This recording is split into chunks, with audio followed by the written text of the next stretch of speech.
It started quietly, with just a single line in a local LA community bulletin. City council votes to pause operations of all Jollibee branches pending health standard review.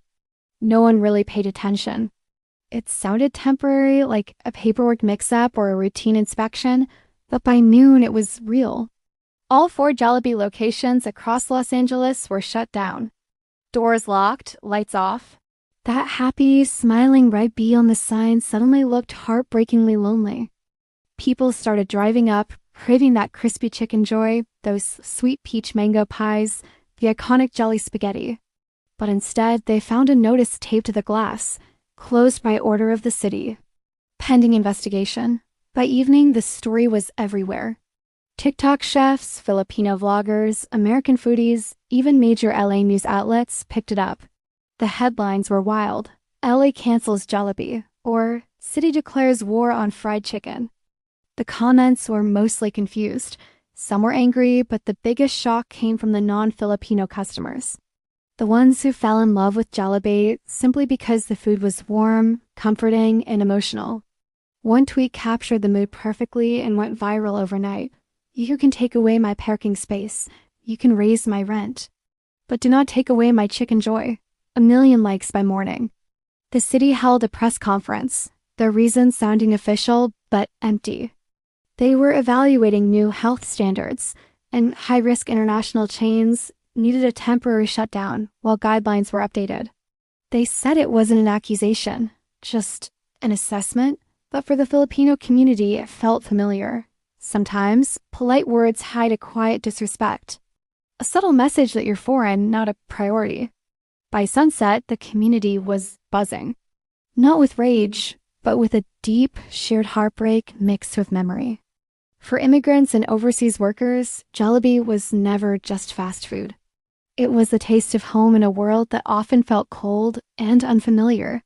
It was the flavor of childhood birthdays, family reunions, and the joy of a balikbayan box arriving from the Philippines. Taking it away felt like yanking an emotional anchor out of the ground, and then something amazing happened. Day 2. A small group of Filipinos gathered outside a closed branch, just to take pictures and pay their respects. But then other people saw them. Americans, Mexicans, Koreans, Latinos, truck drivers, nurses, even kids holding peach mango pie plushies. They started to join. 10 people became 20, then 50. By lunchtime, 100 people were gathered, leaving sticky notes shaped like hearts and bees on the locked doors. One note read, "You kept me alive during my divorce. Chicken joy was my comfort." Another said, "This restaurant helped me through depression.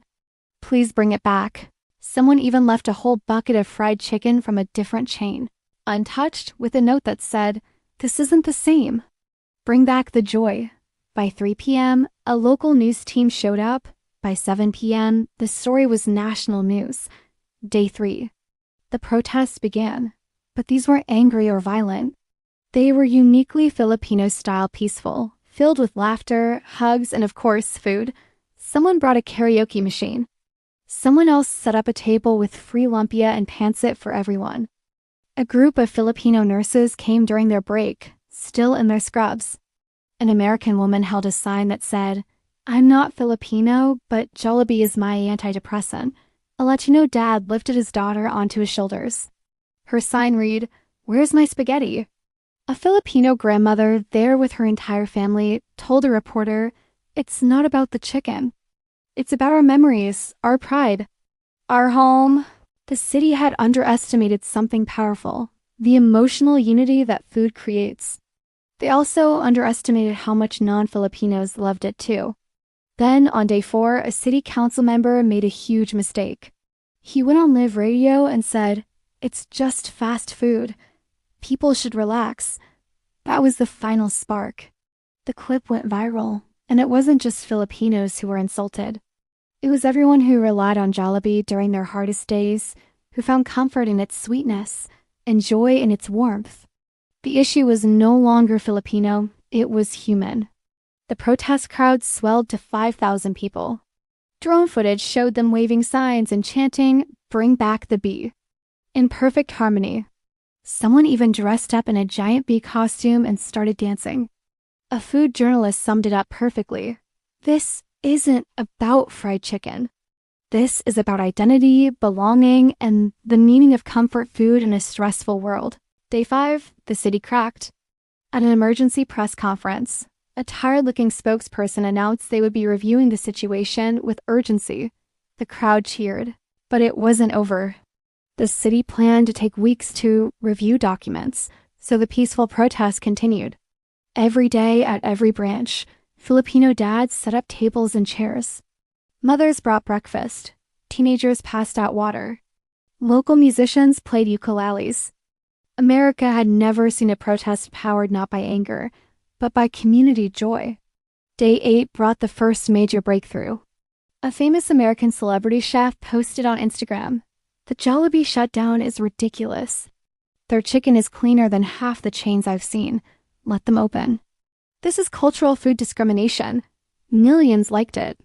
Then another celebrity followed, and another, food vloggers, TikTokers, comedians. The movement went national. Day 10, CNN ran a story. America protests for Jollibee, why a fast food chain became a symbol of belonging.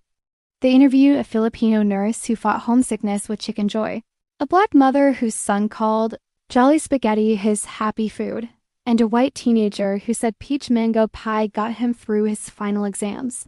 Day 12. The city council scheduled a public hearing. They were not prepared for what happened. 10,000 people showed up. The chambers were filled, the hallways were packed, and the streets outside were lined with people holding signs. The first speaker, a Filipino father, said, "When I first came here, I felt lonely. Jollibee gave me a taste of home. It helped me feel human again."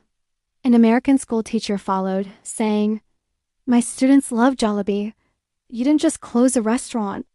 You closed a safe place." The council members looked completely rattled. Day 14. The investigation results came in. No violations, no issues, no concerns. The shutdown was declared unnecessary and the ban was lifted immediately. The city's apology was short. "We apologize for the inconvenience," but people didn't want an apology. They wanted their joy back. When the first branch reopened, the line wrapped around 4 city blocks. The police had to manage the crowds. Car horns honked, kids screamed, people cheered. It felt like a festival. The first customer, a Filipino grandmother, held her chicken joy like a treasure and whispered, "Welcome home." Inside, employees were hugging and crying. Outside, an American firefighter took a bite and said, "Damn, I missed this." A reporter called it the happiest protest in American history. The bee mascot danced on the sidewalk, surrounded by a community of strangers who had fought together. In the end, the city's biggest mistake became its most important lesson. You can shut down a restaurant, but you can't shut down what people love. And you can never ever silence a community that knows the taste of home. The joy had returned. And America learned to never underestimate the power of a smiling red bee. Thanks for watching. Don't forget to like and subscribe for more stories like this.